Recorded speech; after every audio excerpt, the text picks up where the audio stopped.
نبی پاک علیہ الصلوۃ والسلام کے پڑوس میں ایک شخص تھا ایرانی، اور وہ بڑا اچھا کک تھا، بہت اچھا کھانا بناتا تھا۔ اور جو بندہ کسی ہنر کے اندر ماہر ہو تو جب اپنے استاد سے، اپنے بڑے کسی بزرگ سے ملتا ہے تو اس کی خواہش یہ ہوتی ہے کہ میرا ہنر میرا استاد بھی دیکھے، میرا پیر بھی دیکھے، میں کتنا کاریگر ہوں۔ تو اس نے نبی پاک علیہ السلام کو کھانے کی دعوت دی، کیونکہ وہ اچھا کک تھا، اچھا کھانا بناتا تھا۔ نبی پاک علیہ السلام نے پوچھا کہ کیا کھانے کی دعوت میں میری عائشہ بھی شریک ہے؟ تو عرض کی نہیں حضور، ان تک تو پیغام نہیں پہنچایا گیا۔ نبی پاک نے فرمایا پھر ہم بھی دعوت قبول نہیں کرتے۔ کچھ دنوں کے بعد پھر اس نے کہا حضور آپ کی دعوت ہے۔ نبی پاک نے فرمایا ہمارے اہل خانہ حضرت عائشہ کو بھی بلایا گیا دعوت پہ؟ عرض کی حضور نہیں، ان تک تو پیغام نہیں پہنچایا۔ فرمایا پھر ہم بھی دعوت قبول نہیں کرتے۔ تیسری مرتبہ بھی دعوت کو رد کیا۔ الغرض حضور نے دعوت کو قبول تب فرمایا جب سیدہ عائشہ کو بھی دعوت دی گئی۔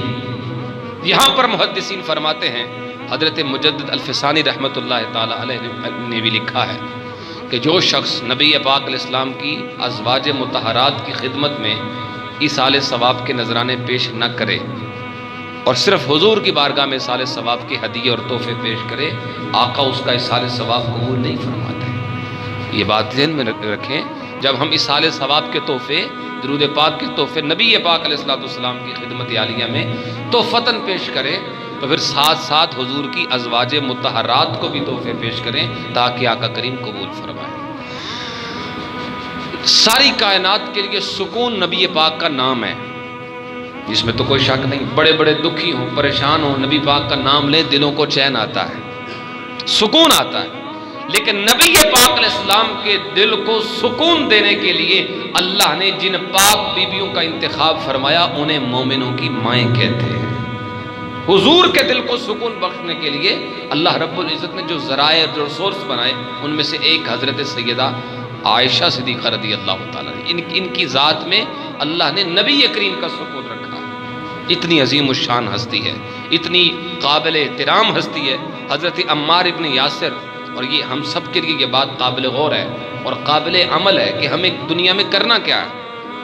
ماں کا بے ادب کوئی مل جائے تو اس کے ساتھ ہم نے پیش کیسے آنا ہے، بڑی اہم بات ہے۔ یہ نہیں کہ جب پہ مارنے ہیں، ہم لڑائی کا کبھی درس نہیں دیتے، ہم یہ ضرور کہتے ہیں کہ بے ادبوں سے دامن تو بچاؤ۔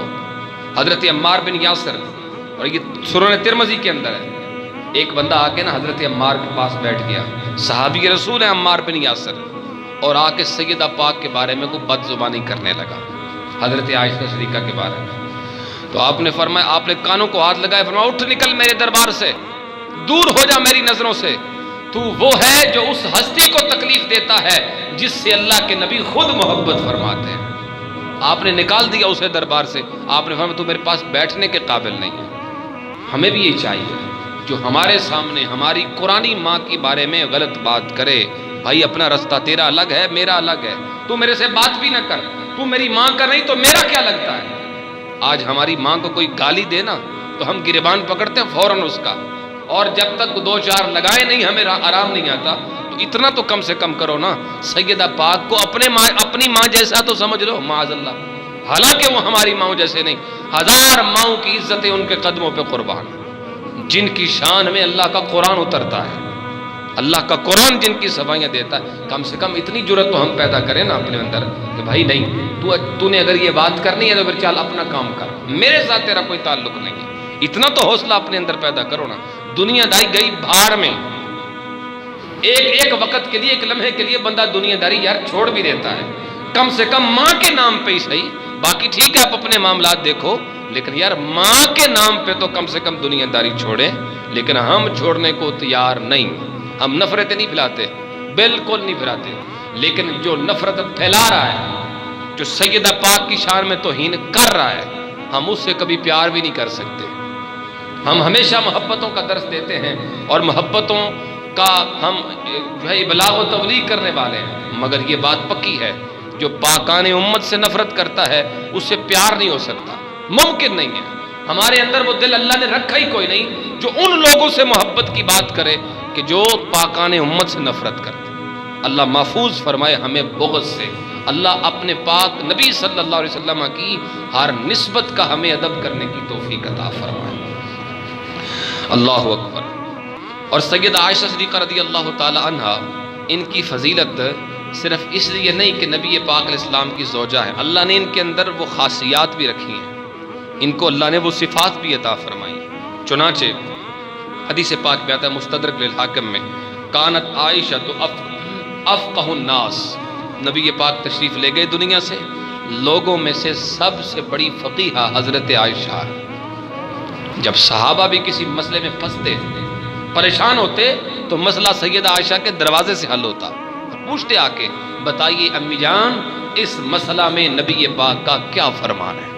اور سیدہ عائشہ پاک پھر بتا دیتی، محدثہ، فقیہہ، عالمہ، مفتیہ، وہ عالم الناس، اور حدیث پاک میں آتا ہے سب سے فقیہ بھی تھیں، سب سے بڑی عالمہ بھی تھیں، وَأَحْسَنُ النَّاسِ رَأْيًا فِي الْعَامَّةِ، اور تمام لوگوں میں سے جب رائے کا اظہار ہوتا تو سب سے حسین رائے حضرت عائشہ کی ہوتی تھی۔ اتنی شان اللہ پاک نے امائی صاحبہ کو عطا فرمائی تھی۔ اور جب یہ واقعہ افک ہوا، یعنی جب منافقین نے حضرت سیدہ پاک پر تہمت لگائی، ہوا یوں تھا، غزوہ بنو مستلق سے نبی پاک واپس تشریف لا رہے تھے، حضرت عائشہ صدیقہ بھی ساتھ تھیں، اور خادمین کی ڈیوٹی تھی کہ وہ جو پالان تھا جس میں حضرت مائی صاحبہ تشریف فرما ہوتی تھی، اس پالان کو اٹھاتے اور اٹھا کے اونٹ پہ رکھتے تھے۔ مائی صاحبہ اندر ہوتی اور پردے لگے ہوتے چاروں طرف، نظر کچھ نہیں آتا تھا۔ مائی صاحبہ فرماتی میں کسی حاجت کے لیے باہر تھی کہ قافلے کے کوچ کا وقت ہوا، اور وہ جو غلام تھے اس خدمت پر مامور تھے، انہوں نے اٹھایا اور ان کو محسوس نہ ہوا کہ میں اس پالان میں ہوں یا نہیں، انہوں نے خالی پالان اٹھایا اور اونٹ پہ رکھ دیا اور قافلہ چل پڑا۔ جب میں واپس آئی دیکھا قافلہ جا چکا ہے، اور ہار گم ہونے کی وجہ سے تھوڑی تاخیر بھی ہوئی، کہتے قافلہ جا چکا ہے۔ حضرت صفوان، ان کی ڈیوٹی یہ تھی کہ تم قافلے کے پیچھے رہو، اور پیچھے سے اگر کوئی گڑی پڑی شے مل جائے قافلے والوں کی، یا کوئی بچہ بچڑا مل جائے تو پھر تم اسے ساتھ لے کے آؤ۔ حضرت صفوان نے دیکھا مائی صاحبہ، تو آپ نے اپنی سواری کو بٹھایا، مائی صاحبہ کو سوار کیا اور خود نکیل پکڑ کے آگے چلنے لگے، حتیٰ کہ قافلے کے ساتھ جا ملے۔ منافقین کا سردار عبداللہ ابن ابی ابن سلول، اس نے موقع دیکھا اور تہمت لگائی سیدہ عائشہ پاک پر۔ نبی پاک خاموش ہیں، خود اپنی زبان سے اپنی زوجہ کی صفائی کا اعلان نہیں کرتے۔ یہاں کچھ بیچارے لوگوں کو، کم عقلوں کو یہ خیال ہو گیا کہ حضور کو پتہ نہیں تھا، نبی پاک کو پتہ ہوتا تو اپنی بیوی کی صفائی دے لیتے، یہ بھی کچھ لوگوں نے خیال فرمایا ہے۔ لیکن ذرا پورے واقعے کو تفصیل سے جانیں تو جواب خود اس میں موجود ہے۔ حضور خاموش ہیں۔ حضرت سیدہ عائشہ رضی اللہ عنہا اب بے چین ہے کہ نبی پاک بھی نہیں بول رہے، کیونکہ حضور بولیں گے تو بات ختم ہو جائے گی، ان کے منہ خود بخود بند ہو جائیں۔ سیدہ پاک فرماتی ہے کہ آقا کریم نے مجھے اجازت عطا فرمائی کہ میں اپنے گھر جاؤں، اپنے والد کے گھر۔ سیدنا ابو بکر صدیق، حضرت آپ کی والدہ محترمہ، ان کے پاس چلی گئی۔ اب کمال صدیق اکبر کی بھی شان ہے، بیٹی پہ تہمت لگے اور باپ ایک کلمہ شکایت کا زبان سے نہ نکالے، اور آ کے صفائی بھی نہ پیش کرے۔ حضرت ابو بکر صدیق رضی اللہ عنہ حضور کی دربار میں اس لیے حاضر ہی کوئی نہیں ہوئے، یا رسول اللہ یہ میری بیٹی کے بارے میں بات ہو رہی ہے، میں صفائی دیتا ہوں، نہیں، خاموش ہے۔ حضرت صدیق بھی خاموش ہیں اور گویا اظہار کر رہے ہیں عملاً کہ جو رضا میرے سرکار کی ہے وہی رضا ابو بکر صدیق کی۔ اب ذرا بیٹیوں والے اس بات کو سمجھیں کہ بیٹی کی عزت پہ بات ہو اور باپ چپ کر کے بیٹھا ہو، بڑی عجیب سی بات ہے۔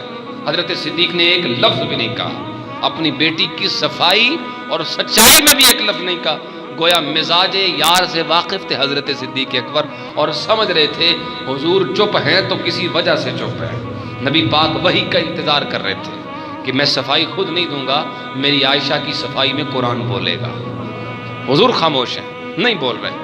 کچھ دن گزرے، حضرت عائشہ فرماتی ہے وہ دن میرے پہ بڑے سخت تھے، نہ نیند آتی تھی، نہ بھوک لگتی تھی، نہ میرے آنسو رکتے تھے، صبح بھی روتی تھی، رات کو بھی روتی تھی، اور منافقین باتیں کر رہے تھے۔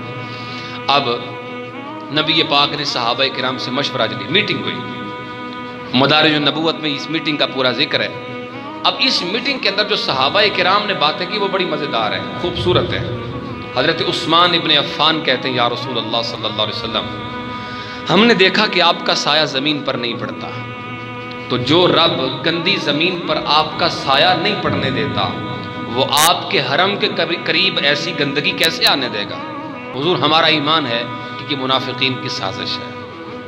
اس کا مطلب یہ ہوا کہ صحابہ کو پتا تھا حضرت عائشہ پاک ہیں، اور جو بات صحابہ کو پتا وہ حضور کو کیوں پتا نہیں ہے؟ یہ اس سوال کا جواب ہے اس میں کہ صحابہ بتا رہے تھے یا رسول اللہ ہم نے کوئی ایسی شے نہیں دیکھی، ہم گواہی دیتے ہیں۔ جس بات کا صحابہ کو پتا ہے نبی پاک کو کیوں پتا نہیں بھائی؟ عجیب بات ہے۔ پھر حضرت علی المرتضیٰ شیر خدا بولے یا رسول اللہ ہم نے دیکھا کہ نماز میں تھے، اور یہ اس وقت کی بات ہے جب نماز جوتے پہن کے پڑھی جاتی تھی۔ نبی پاک علیہ الصلوۃ والسلام نالین سمیت نماز پڑھ رہے تھے، تو نالین پر کوئی نازیبا چیز لگی تھی۔ اللہ نے عین نماز میں حکم دے دیا محبوب نالین اتار دو، یہ آپ کے شایان شان نہیں ہے۔ عرض کی یا رسول اللہ جو رب آپ کے نالین سے نازیبا چیز برداشت نہیں کرتا اس کے ساتھ لگی ہوئی، وہ آپ کے حرم میں ایسی غلاظت کیسے برداشت کرے گا؟ یہ بات جھوٹی ہے۔ حضرت علی نے بھی گواہی دی۔ پھر حضرت عمر بولے یا رسول اللہ ہم نے دیکھا ہے آپ کے جسم پر اللہ مکھی نہیں بیٹھنے دیتا۔ جو رب آپ کے وجود کو مکھی سے دور رکھتا ہے، مکھی نہیں بیٹھنے دیتا، وہ آپ کے حرم کو ایسی نجاست سے کیوں دور نہیں رکھے گا؟ ہمارا عقیدہ ہے، ہمارا ایمان ہے پاک۔ اور حضور کا اپنا فرمان پھر اس میٹنگ میں فرمایا واللہ، جواب آ جائے گا اس سوال کا کہ پتہ تھا کہ نہیں تھا، کہتے ہیں واللہ اللہ کی قسم ما علمت علی اہلی الا خیرا، حضور فرمایا مجھے اپنے گھر والوں کے بارے میں خیر ہی پتا ہے، یعنی میں جانتا ہوں کہ میرے اہل بیت، میرے گھر والے پاک ہیں۔ یہ نبی پاک صلی اللہ علیہ وسلم کی گواہی خود بھی شامل ہوئی۔ اب نبی پاک کو پتا تھا کہ عائشہ صدیقہ پاک ہیں، لیکن چپ اس لیے تھے، منافقین کو منع اس لیے نہیں کرتے تھے، حضور چاہتے تھے میں نہ بولوں، میرا پروردگار بولے، قرآن بولے۔ اور پھر اس واقعے کے بعد حضرت صدیقہ کائنات کی شان میں قرآن کی 1 2 نہیں پوری 10 آیتیں اتری، اور بعض محدثین فرماتے ہیں نبی پاک کی زوجہ محترمہ کی شان میں 17 آیتیں نازل ہوئی اس مقام پہ، 10 پہلے نازل ہوئی، 7 بعد میں۔ مطلب یہ ہے حضرت صدیقہ کائنات وہ ہیں جن کی عزت اور رفعت اور عظمت پر اللہ تعالیٰ نے قرآن پاک کو نازل فرمایا۔ حضرت صدیقہ فرماتی جب مجھے خبر پہنچی کہ میری برات میں قرآن اترا ہے، کہتی ہے میں نماز پڑھ رہی تھی اور سجدے سے سر اٹھانے کو دل نہیں کرتا تھا، اور میں سوچ بھی نہیں سکتی تھی کہ میری پاک دامنی پہ قرآن اترے گا، اور جس قرآن کی قیامت تک لوگ تلاوت کریں گے۔ قربان جائیں سیدہ پاک، کسی عورت کی اس طرح عظمت، اس طرح عزت قرآن پاک میں تفصیل سے بیان نہیں کی گئی جس طرح حضرت سیدہ پاک کی عزت و عفت پہ قرآن حکیم کے اندر بات کی گئی ہے۔ اس کے باوجود بھی جو بدبختی کہا جا سکتا ہے وہ حضرت سیدہ سے بغض رکھے، میرا خیال ہے کہ ایمان سے اس کا کوئی دور دور کا تعلق بھی نہیں۔ اتنی واضح باتیں ہوں، قرآن ماں بھی کہے، ان کی شان قرآن بیان کرے، اور پھر بندے کو ان سے بغض ہو، اللہ تعالیٰ محفوظ فرمائے، اللہ ایسی سنگت سے محفوظ فرمائے۔ وآخر دعوایا ان الحمد للہ رب العالمین۔